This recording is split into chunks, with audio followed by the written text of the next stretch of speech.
ان کی بیٹی اور داماد کا گھر ان کے لیے راحت کے جہاں سے کم نہ تھا۔ انہیں اللہ سے اب کوئی شکوہ نہ تھا، بلکہ یقین تھا کہ ان کی زندگی اب ان کی بیٹی کے ساتھ بہت خوبصورت گزرنے والی ہے۔ اب آپ اپنی لاڈلی کے حوالے، میں بھی ذرا کام کاج دیکھ لوں۔ کچھ دن سے بالکل بھی کہیں توجہ نہ دے سکا۔ بیچارے دلاور نے سب کچھ دیکھا میرے پیچھے۔ ذرا لیبارٹری آفس کا چکر لگاؤں، لنچ ہم ساتھ کریں گے، سب ساتھ کریں گے۔ دلاور اور اس کی بیوی نے عبید صاحب کا روم بھی ریڈی کر رکھا تھا۔ ولی کے بنگلے کا سب سے خوبصورت اور آرام دہ کمرہ ولی نے اپنے سسر صاحب کے لیے ریڈی کروایا تھا، کیونکہ اب ان دونوں کے سر کی چھاؤں وہ باپ ہی تھا۔ تم دونوں ہمیشہ خوش رہو میری جان، میرا بچہ، میں ٹھیک ہوں، جا کر اپنے شوہر کو سی آف کرو، پھر آ جاؤ، ہم مل کر مزے کی مووی دیکھیں گے۔ ہرمل کو اپنے پاس دیکھ کر انہیں اب ذرا اپنے پیارے داماد پر بھی ترس آیا کہ جب سے نکاح ہوا ان کی بیٹی بس انہی کی فکر اور انہی کے ساتھ بندھی ہے۔ ویسے بھی اب وہ ذرا سونا چاہتے تھے، ایک فیمیل نرس بھی ولی نے ارینج کر لی تھی تاکہ وہ عبید صاحب کا ایکسٹرا دھیان رکھے، خاص کر دواؤں کا۔ بس میں ابھی آئی۔ ہرمل نے بابا جان کا ہاتھ پکڑ کر چوما اور مسکرا کر اٹھتی وہ ولی کے ساتھ ہی کمرے سے نکلی، جو باہر نکلتے ہی اس کا ہاتھ پکڑے اپنے روم کی طرف بڑھا۔ ہرمل کے چہرے پر رنگ سے لہرائے۔ ولی جاؤ نا تم آفس۔ وہ اس کے ہمراہ روم میں پہنچی تو ولی نے دروازہ بند کرتے ڈری ڈری ہرمل کو دیکھا تو مسکرایا۔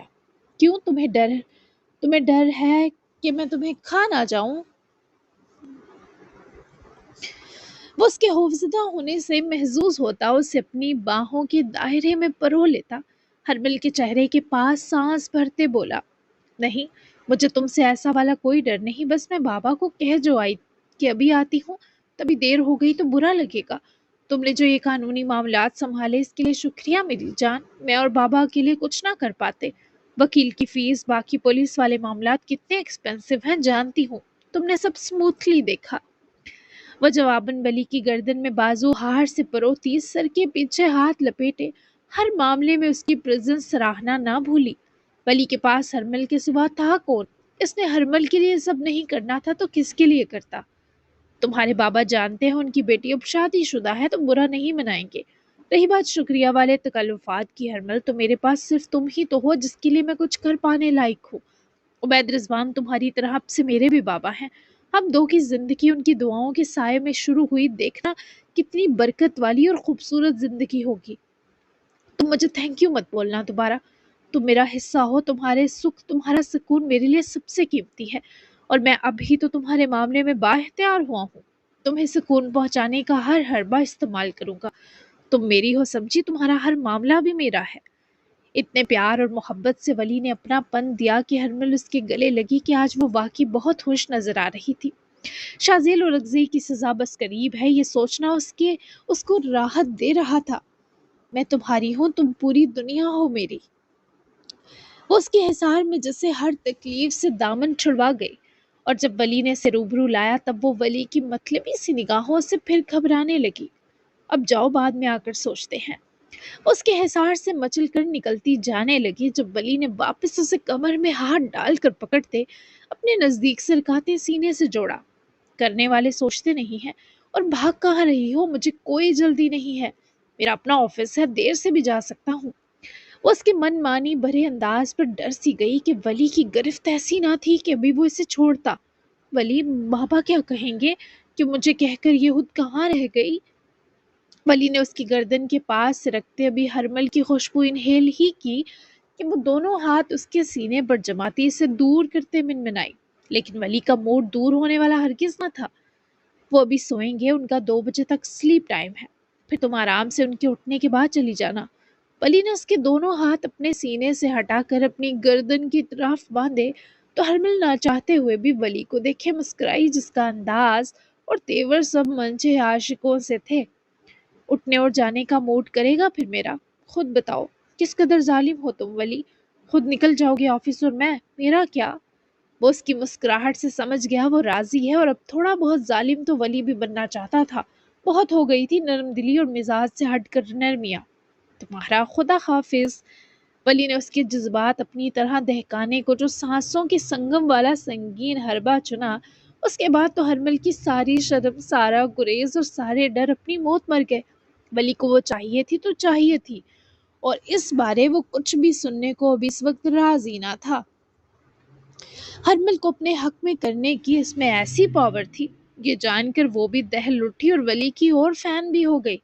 بے وقت سا وصل دنیا کے چند ان خوبصورت مستی بری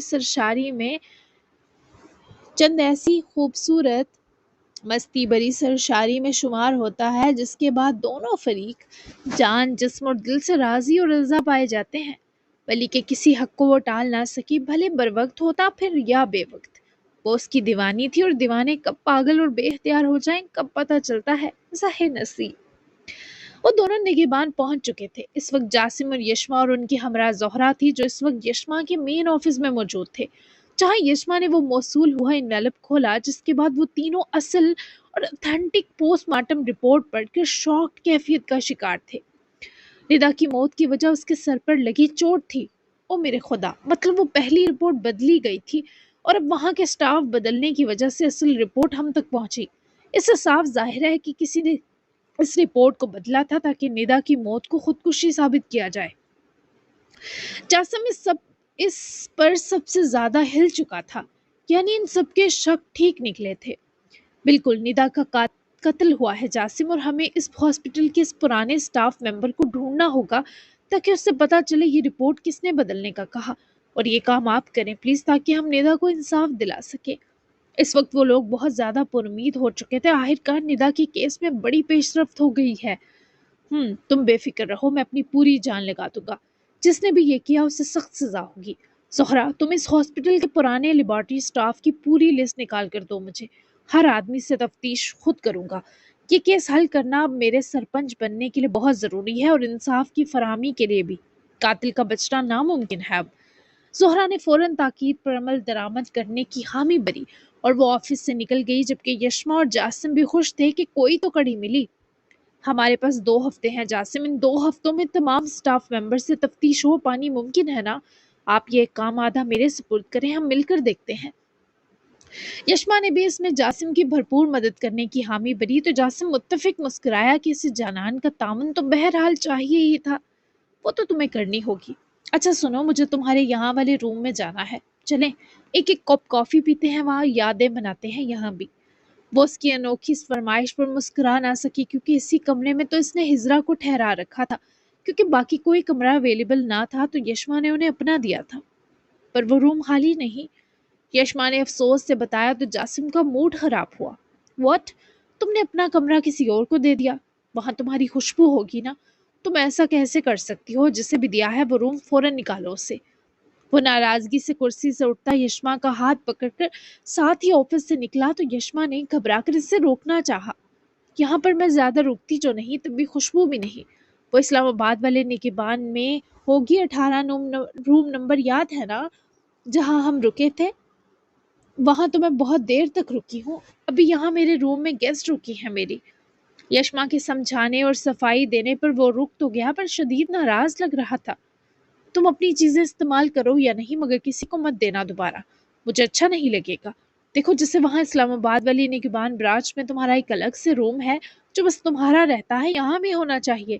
اب تم یہاں کبھی نہیں رکو گی، میں ہمارا گھر لوں گا، بس فائنل ہو گیا۔ ویسے یہ سب فیصلہ سنا کر پریشان کر گیا۔ جاسم، گھر کی کیا ضرورت ہے جب یہاں آپ کی اور رضئی حویلی ہے اور اسلام آباد میں فارم ہاؤس؟ پلیز کوئی فضول خرچی نہیں، میں پرامس کرتی ہوں یہاں کی برانچ کا کوئی کمرہ یوز نہیں کروں گی، پلیز آپ گھر لینے کی بات واپس لیں۔ وہ اس کی بے چینی دیکھے مزید چڑھ گیا کہ گھر لینے سے اب یہ منع کیوں کر رہی ہے۔ اور رضئی حویلی سدرا صاحبہ کے نام ہے، جبکہ اسلام آباد والا فارم ہاؤس وہاں ہے، یہاں علاقے میں میرا کوئی گھر نہیں۔ اس پر بعد میں بات کریں گے، میں چلتا ہوں، مجھے رضئی حویلی جانا ہے۔ تم بھی زہرا سے لسٹ لے کر یاد سے بھیج دینا مجھے۔ وہ اپنی بات کہہ کر جانے لگا جب یشما نے اس کا ہاتھ پکڑ کر جاسم کو روکا۔ وہ گیسٹ جو میرے روم میں رکی ہیں ان سے ملنا نہیں چاہیں گے آپ؟ جاسم اس کے ہاتھ پکڑنے پر واپس پلٹا اور عجیب نظروں سے یشما کو گھورا۔ میں کیوں ملنے لگا؟ اور ویسے بھی جو تمہاری کسی چیز پر قبضہ کرے وہ تو میرا اور دشمن اور خریف ہوگا۔ جیلس بھی ہو رہا ہوں، پر تمہیں نظر نہیں آ رہا۔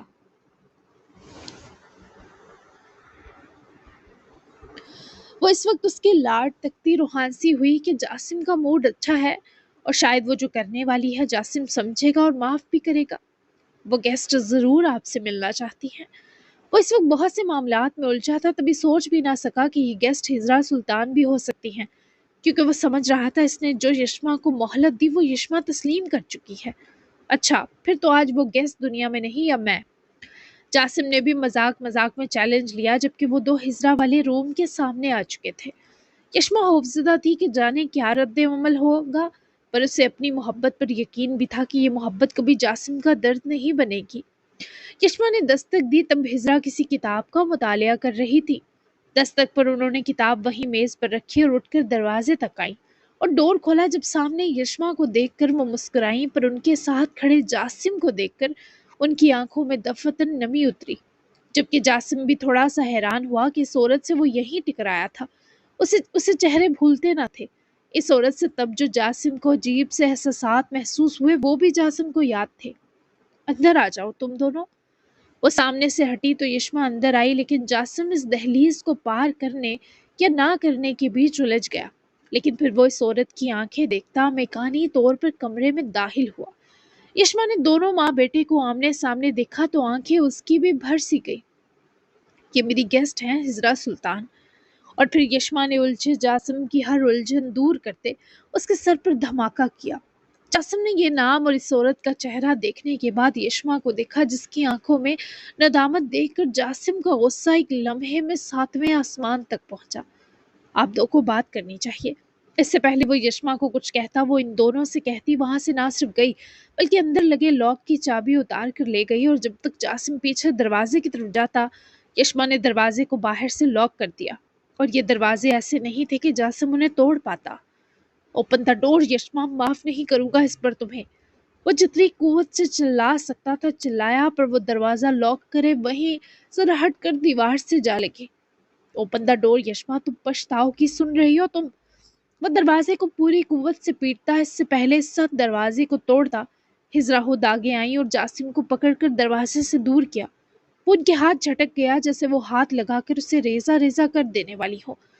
ہجرا خوفزدہ ہوتی دور ہو گئی، کیونکہ وہ اس حال میں تھا ہی نہیں کہ کچھ سمجھ پاتا۔ یشما کھول دو دروازہ۔ ہجرا سلطان نے بھی منت کی۔ وہ ایسا تو نہیں چاہتی تھی کہ ان کے سامنے ان کا بیٹا تڑپے اور وہ کچھ کر نہ پائے۔ وہ جاسم کو گلے لگانا چاہتی تھی، پر انہیں لگ رہا تھا وہ ان کو اپنے قریب دیکھ کر چلا دے گا، چیخے گا، اور ایک ماں یہ کیسے برداشت کرتی۔ وہ دروازے سے سر لگائے کھڑا ہجرا سے منہ پھیرے کھڑا تھا کہ کسی طرح دروازہ کھلے اور وہ اس جہنم جیسی کیفیت سے نکلے۔ جاسم، ہجرا نے ایک بار پھر کوشش کی، پر وہ پلٹ کر انہیں خود سے دور رہنے کی تنبیہ کرتا نظر آیا۔ وہ کچھ بول ہی نہیں پا رہا تھا، پینک کر رہا تھا، جیسے اس کا دم گھٹ رہا ہو، جیسے اسے یشما بھری دنیا میں اکیلا چھوڑ گئی ہو۔ چپ، کچھ نہیں بولنا، آواز نہ آئے، شش۔ وہ ہجرا سلطان کے ہچکیوں سے رونے پر انہیں سختی سے یہ سب روکنے کا اشارہ کر رہا تھا، کیونکہ یہ سب وہ نہیں دیکھ سکتا تھا۔ سہنے کی ایبلٹی جیسے جاسم کی مر چکی تھی، اور یشما خود بہت زیادہ تکلیف میں تھی، جیسے اس کے پاس اور کوئی چوائس نہ رہی ہو۔ پورے 15 منٹ یہ اذیت ناک چپ چلتی رہی اور ہجرا کے آنسو بے مراد ہی رہے۔ ٹھیک 15 منٹ بعد دروازے کا لاک کھلا تو ہجرا روتی ہوئی دوڑ کر کمرے سے دروازہ کھولے نکلی، تو جاسم کو لگا کتنے منٹ سے اس کا روکا سانس بحال ہوا ہو۔ وہ لڑکھڑاتے ہوئے جا کر میٹرس کے کنارے بیٹھا اور سر ہاتھوں میں گرا گیا۔ تم نے کیا کر دیا؟ یہ ایسے نہیں کہا تھا یشما۔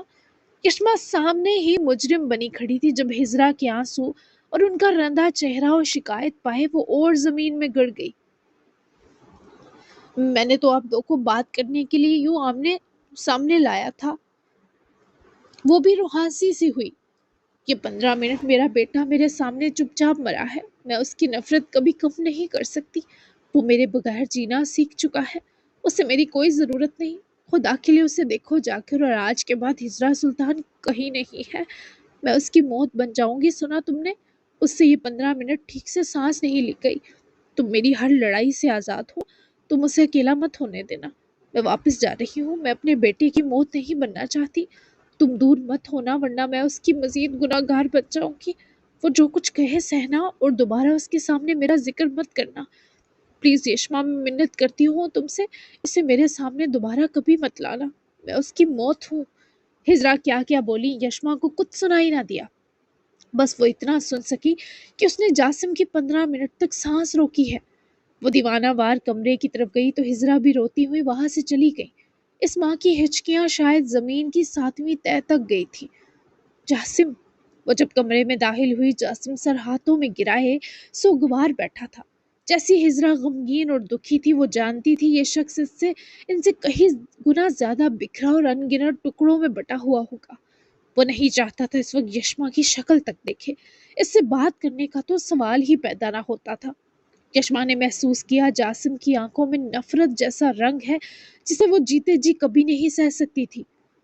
دروازہ لاک کر کے مجھے جہنم میں جھونک کر تم چلی گئی تھی، اب کیوں آئی ہو؟ یہ دیکھنے کہ کتنا جل چکا ہوں؟ نکل جاؤ یہاں سے یشما آفریدی۔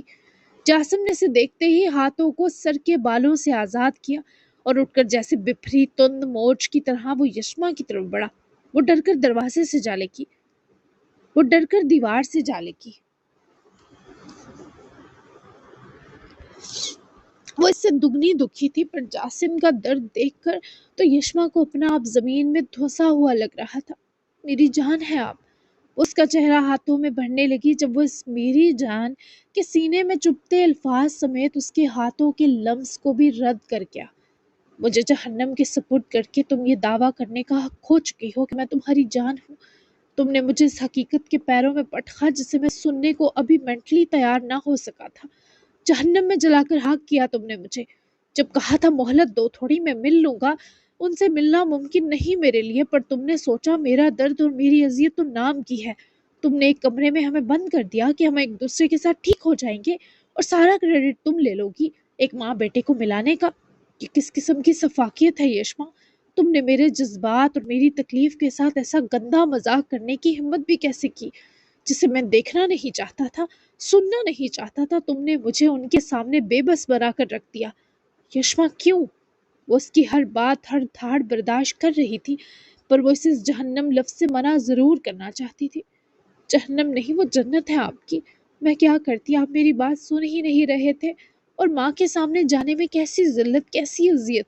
جب تک مل کر بات نہ ہوتی سب حل نہ ہوتا۔ مجھے کوئی کریڈٹ نہیں چاہیے تھا، بس مجھے آپ کا سکون چاہیے تھا، اور کوئی آپشن نہیں تھا میرے پاس۔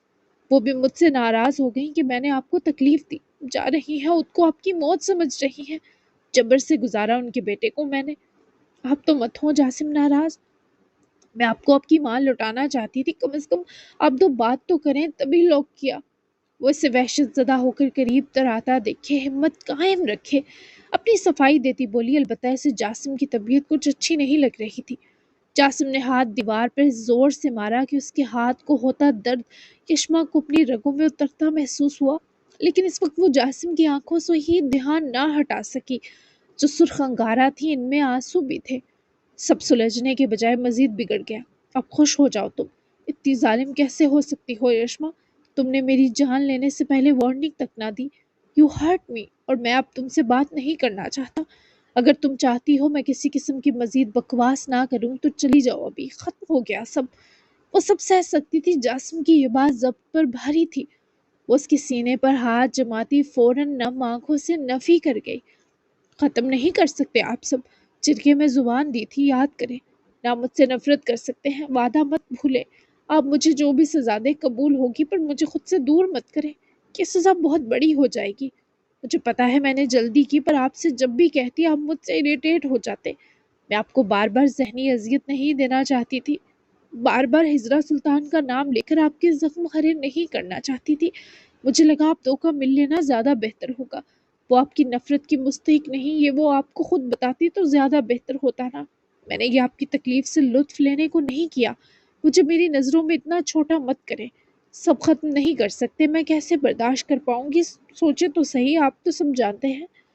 وہ بھی اس کا غصہ اور درد جانتی تھی کہ یہ سب وقتی ہے، لیکن جاسم کو وہ کسی انتہائی قدم سے روکنے کو سمجھا رہی تھی کہ وہ ایسی سزا نہ ڈیزرو کرتی ہے، نہ سہ سکے گی، پر وہ شاید اس سے زیادہ ہی درد میں تھا۔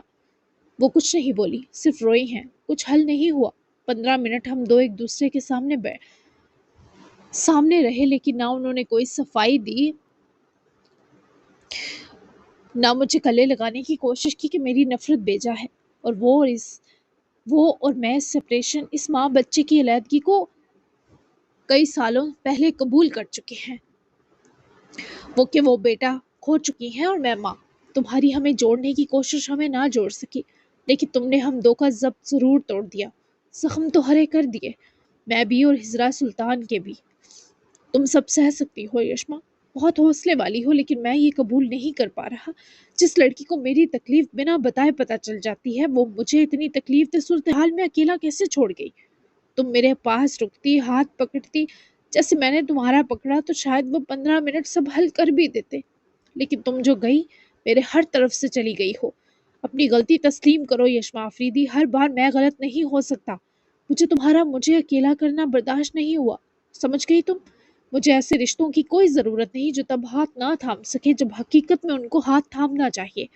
میرا یہی وہ روپ ہے جسے میں تمہیں کم از کم نہیں دکھانا چاہتا تھا کہ میں ان معاملوں میں بہت اناپرست ہوں۔ اب بھگتو تم یہ سزا۔ اس کی آنکھوں میں ہمیشہ کا درد بھر چکا تھا۔ وہ ہچکی سی بھرتی تب ہوش میں آئی جب وہ میٹرس پر پڑا اپنا فون اٹھائے، یشما پر دوسری نگاہ ڈالے بنا روم سے نکل گیا، اور یشما روتی ہوئی وہیں دیوار سے لگی ہی زمین پر بیٹھتی گئی۔ اس لڑکی نے ہمیشہ سب کا سوچا تھا، وہ مضبوط نہیں تھی، یہی اس کا سچ تھا، تبھی وہ ماں بیٹے کے بیچ رکنے کی ہمت نہ کر سکی۔ اسے لگا تھا جاسم اس کے اندر کی خوف سمجھتا ہوگا، پر جاسم نے اس کی محبت کو تو مان لیا، پر افسوس وہ اس لڑکی کے درد بھول گیا تھا۔ یہ بھول گیا کہ وہ بس بہادر بنتی تھی تو ذرا بھی نہیں۔ وہ جا چکا تھا، شاید ان لوگوں میں شامل تھا جنہیں اپنی تکلیف کے آگے سامنے والے کا درد دکھائی دینا بھول جاتا ہے، لیکن یشما ایسی نہ تھی۔ وہ اپنا درد بھول جاتی تھی، پر درد ختم تھوڑی ہو جاتے ہیں ایسے۔ یہ جاسم کو سمجھنا چاہیے تھا، شاید وہ سمجھ بھی جاتا کچھ ہی دیر میں، لیکن ابھی تو قیامت ڈھا گیا تھا۔ اس کے بھی اپنے اصول غلط تو نہ تھے۔ اس نے زندگی میں ایسے ہی لوگ پائے تھے جو ضرورت کے وقت ساتھ چھوڑتے تھے، اور جب یہی یشما نے کیا جس پر وہ بھروسہ کرنے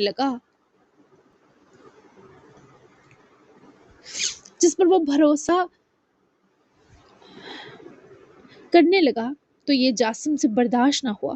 وہ جو اس کے آنسوؤں سے ڈرتا تھا، آج وہی ایسے آنسو دے کر چلا گیا جو شاید اپنے ساتھ یشما آفریدی کو بھی بہا کر لے جاتے۔ وہ کچھ برا نہ کر کے بھی ایک ماں بیٹی کی مجرم بن کر رہ گئی تھی، اور یہ احساس یشما کے لیے موت سے زیادہ بدترین احساس تھا۔ جی جناب، تو بہت زیادہ جذبات کا جو دھماکہ تھا وہ آج آپ کے سر پر پھوڑ دیا ہے آپ کی پیاری رائٹر نے، تو یقیناً ایک دن کا گیپ آپ لوگوں سے بڑا ہی مشکل ہونے والا ہے، لیکن کیا کروں، ہونی کو کوئی نہیں ڈال سکتا۔ کل تو آپ کو ویٹ کرنا ہوگا کیونکہ شرافت سے میں نے ساری ہفتے ایپیسوڈ دی ہیں، تو سنڈے پہ میرا پورا حق ہے۔ جی تو ملتے ہیں منڈے اسپیشل دھماکے کے ساتھ، جو اس سے بھی زیادہ دھماکے دار اور کریزی ہونے والا ہے۔